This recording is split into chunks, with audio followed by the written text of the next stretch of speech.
Hi everyone, welcome to Outdoor Bound TV. I'm Kurt Walbeck.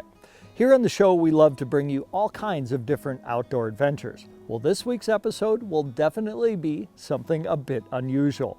Imagine being young again and you decide on a whim to sell some of your belongings, quit your job, and spend the next 4 months in one of the most beautiful places in the world. Our cameraman Zack Iverson and his girlfriend Jami love to fly fish.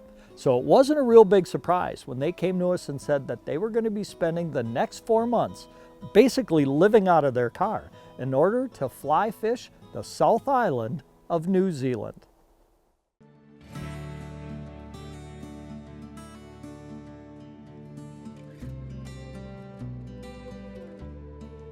My name is Jami Lahaye and I'm from Green Bay, Wisconsin. My name's Zackary Iverson and I'm from the big city of Rib Lake, Wisconsin.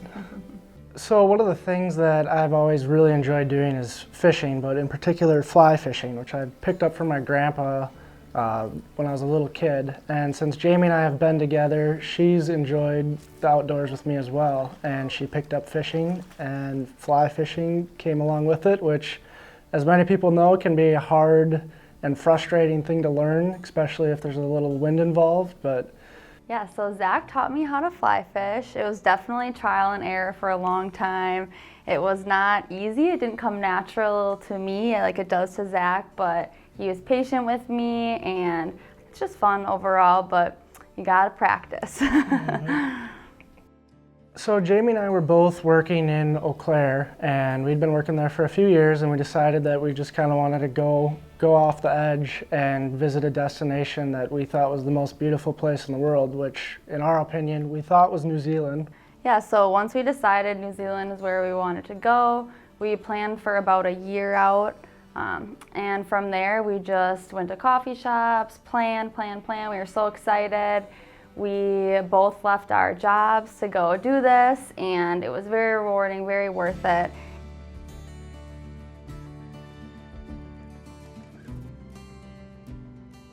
Packing for New Zealand was quite the treat because we were packing for 4 months, and it is summer when we got here, and it's cooling down right now, so we had to pack for multiple seasons, and our flights went from Chicago to Los Angeles to Auckland, and Auckland to Christchurch.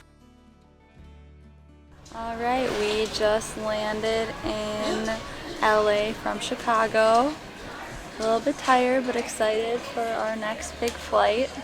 We leave in 2 hours, and then that flight is about 13 hours, and we'll land in Auckland, and then have another flight to Christchurch. So we have still a long journey ahead of us. Almost halfway. Yes, we're getting there. We're gonna maybe play some cards, make the most of our time in the airport, and just hang out. We'll try to get some sleep on this flight. Hopefully. See you guys later.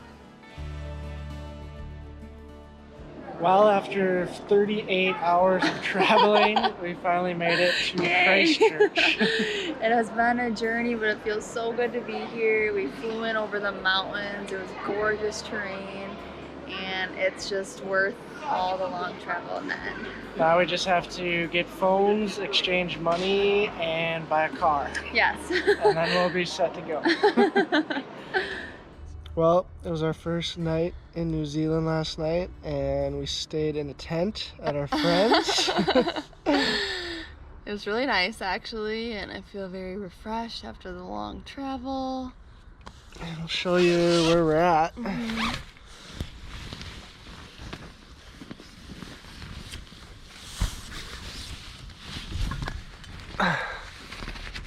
So here's the tent in our friend Josie Dickerson's yard, who's actually from Eau Claire, and she's moved to New Zealand, and they had a full house. So we stayed in a lovely tent, and it was nice weather, and we actually got some good sleep. And now we are about to meet with the girl and test drive her car to see if we want to buy it for the 4 months. Yep. See you guys soon. Well, we just bought our first New Zealand car. It's a Toyota from our new friends. Hello, we are from Malaysia. Yep. They're from Malaysia. They've been here for 9 months and they're leaving in a couple days. So we bought their lovely Toyota that we're going to take around the country for the next few months.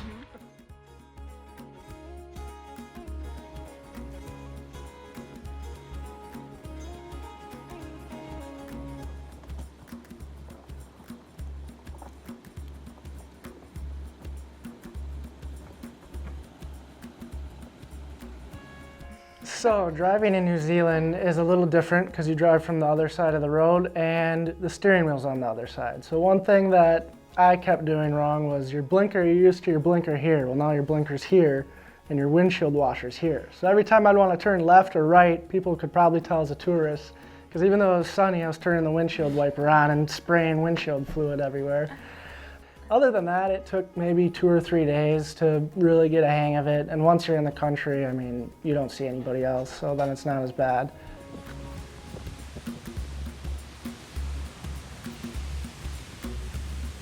One of the ways that we made this trip affordable as we're going for 4 months was we looked into WWOOFing, which is Worldwide Organic Opportunities on Farms. And essentially, you trade your time, you work 4 hours a day, 5 days a week, and in exchange you get 3 meals a day and a place to stay. So it's a really amazing opportunity to, 1, save a ton of money, and 2, we met locals, or Kiwis that we've been meeting as they're called here, and got to live with Kiwi families, which has been amazing so far because that's an experience that most people probably wouldn't get without this program. So the type of work that you do for WWOOFing varies from family to family. It depends on what they need help with. There's a website and it posts what people might need help with, and then you can see where your skills might align with people. We did a lot of clearing brush, cutting vines, we weed whacked, we did a lot of outdoor things that people might need help with. We stayed with one couple that was elderly and they were very, very nice, and they just needed help with household activities as well. So it just depends on house to house where you go, but you get amazing meals and you get to meet people, and it's really an awesome opportunity. So our first host, Chris and Jean, actually, in the description, it said that he loved fly fishing as one of his passions, and that was, I mean, basically we said sign us up for that because we'd love to learn a little bit from a local.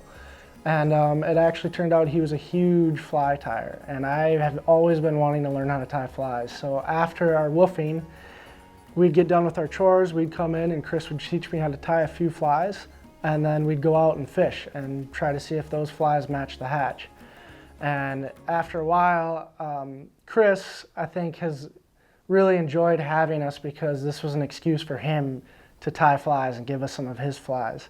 So he'd spend all day tying flies while we're out cutting wood and mulching wood in the back, and then we'd come in and he was getting a little up there in age where he maybe himself couldn't fly fish some of the spots we were fly fishing, but he loved getting the reports when we'd come back in, if his flies worked, if we want a smaller fly, a bigger fly, a cicada or a caddis, and it was fun for all of us.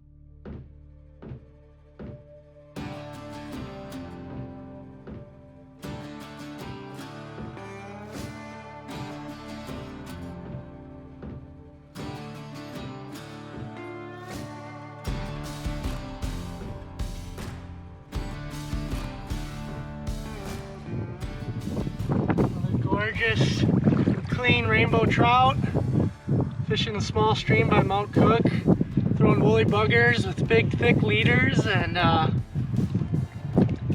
it's just a blast. I mean, you can get them in pretty fast, you don't have to worry about the tippet breaking or anything, you can fight them pretty heartily, and we're having a blast with these fish. We'll let this one go.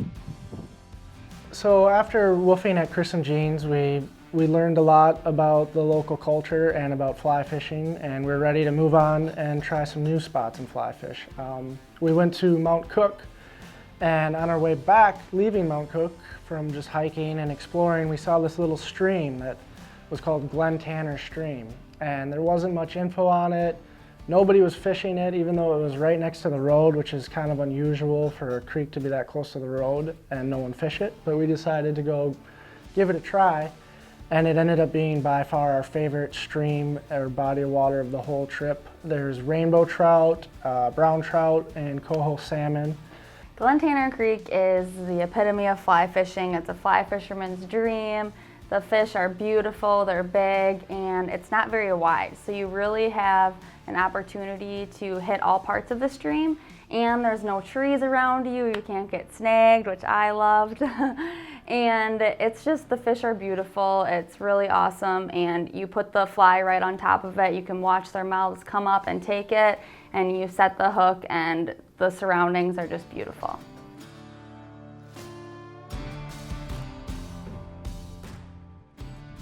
We're right by Mount Cook, and we've been throwing the streamer all day. Just threw a big blowfly over this beautiful rainbow, and he took it, and it put up quite a fight, and here we are.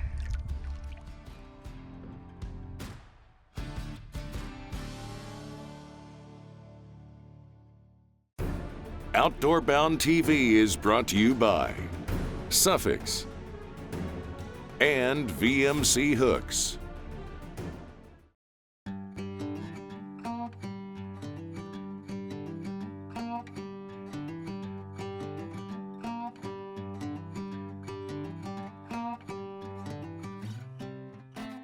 Yeah, one of the questions that our friends have been asking us is, where do you live? How do you live out of this tiny car? And it's messy. It is a process. We have our back seat heaped with clothes and suitcases. The trunk is filled. And when we do want to recline our chairs at the end of the night, we do have to move suitcases around to make that even possible.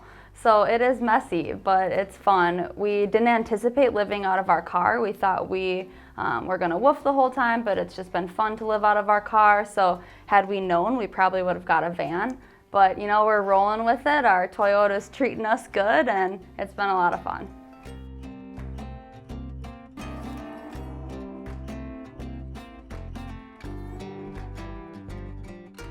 So before we left for this trip, I got in touch with a guide, a local guide. His name was Tony Entwistle. And we emailed back and forth for probably 4 or 5 months, talking about the trip, talking about hopefully meeting up. And he found out we're from Green Bay area, and it turns out his son is a giant Green Bay Packers fan. And he's talking about traveling to Lambeau, which is the Mecca, as they call it over there. And he couldn't believe that we've been to Lambeau Field and that we live by Lambeau Field. And so we hit it off on that, and we ended up becoming friends. And a week later, he called me again and said that he was going fishing on the ocean for kingfish, but for himself. So he had his own camp that he was going to set up. His buddies were going to come. We'd have food. We'd eat fish. Not guiding, just hanging out with him, with one of the locals going fishing. So we had nothing on our schedule, so we said, yep, we'll see you there. It was about an 8-hour drive, which was a scenic drive that we enjoyed making anyway. So we arrived at camp right by the ocean, and it's such a cool experience because there's people from all over the world that come here to fish for kingfish. So it's just a melting pot of people. You're introducing yourself, sharing stories. They knew it was our first time, so everyone's kind of making fun of us. Watch out for the stingrays, you know, just follow us, we'll help you. And it was just a really cool experience. And then we decided to go out into the ocean, and somehow they convinced me to walk about a mile offshore. I don't know how they did that, but it was a lot of fun.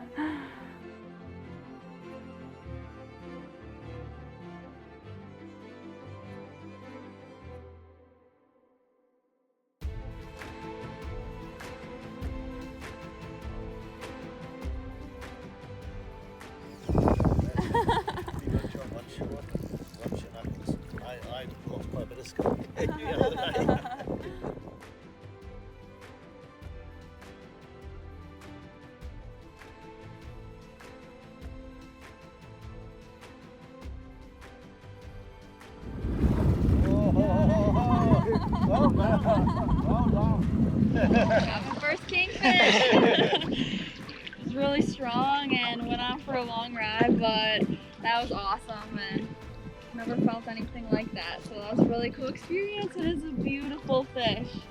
Such a pretty fish. And do I just let him go?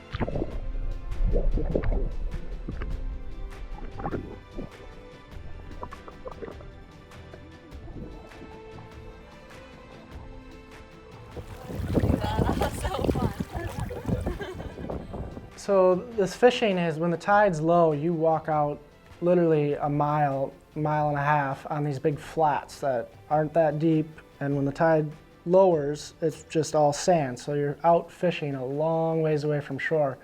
And then as the tides are switching, you keep kind of looking over your shoulder and backing up to make sure that you don't get caught in any rip currents. And that part's a little bit different for us Midwesterners that took a while to get used to, but it felt good knowing we had Tony with, that we were in safe hands. You essentially walk out and you look for stingrays, and you have to look for black stingrays. The kingfish will swim into these shallows on the top of the black stingrays' backs, because as the stingrays swim through these flats, they kick up bait fish, and the kingfish will actually grab these bait fish. So you're looking for just giant black circles swimming through, and then once you see a stingray, you actually start running towards the stingray and try to just cast on top of it, hoping there's a kingfish. And once you get close enough, you'll see whether there's kingfish on them or not. They usually swim in pairs, and sometimes the stingray will be 5 feet away from you at your feet, and you're just slapping a streamer right on top of the stingray and stripping across the stingray's back. And it was something that I've never experienced or even knew existed, but it was amazing. It was a really incredible experience.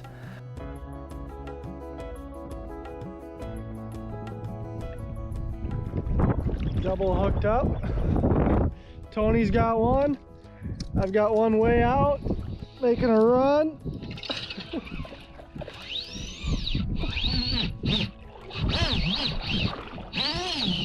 Wow. So catching a kingfish is unlike anything I've ever felt on a fly rod. When they hit, they will run, they'll make 80 to 150 yard runs on that first run. So basically, I didn't know this, you don't want to put your hand on it too tight because you'll actually burn your hand. So you kind of just touch the reel if you can to slow it down, but the reel's just screaming. And then once he kind of calms down and slows down, you strip him in, or he'll be on the reel at this point, so you're reeling back in. And they'll usually make 3 to 4 runs every fish that you hook into. So it's about a 20-minute process sometimes to get these fish in. Nice little, probably about 70 centimeters. Which Zack can translate into American.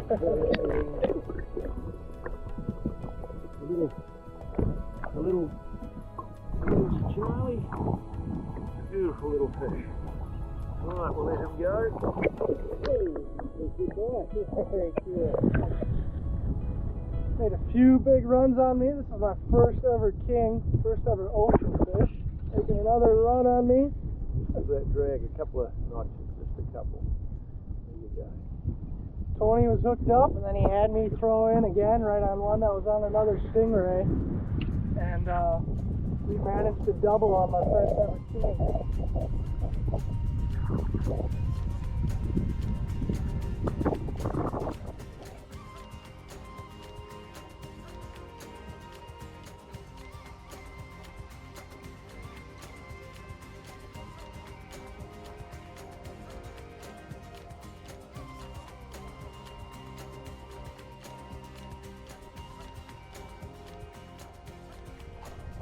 Hey, that's your first one, buddy. Wow. Yep. Tony put me on my first king here, and I've never felt a fish like this before. This thing just took off screaming. The reel was screaming, and just a gorgeous fish up and down. These things have some serious power to them. The colors on them are brilliant. This beautiful king, we're gonna send her back to her home. Hopefully catch a few more of these gorgeous fish.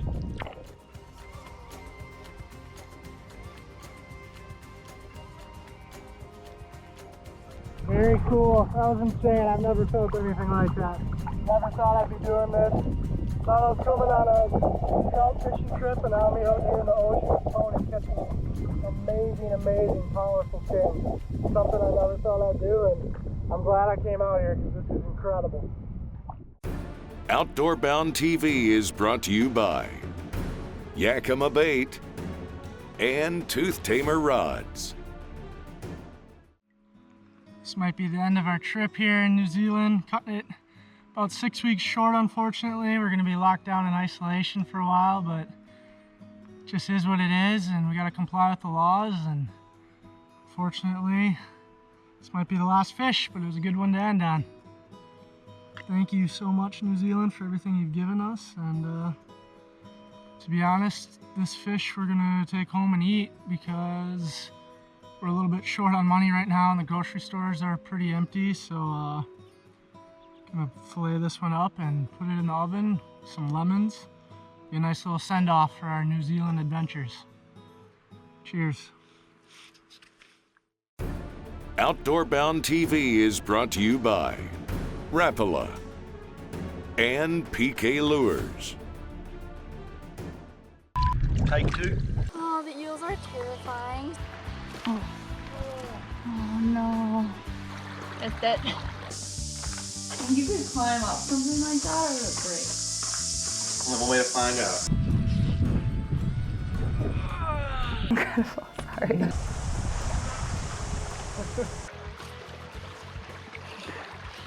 I think Zach got so scared. Oh my god, do you hear Sea One?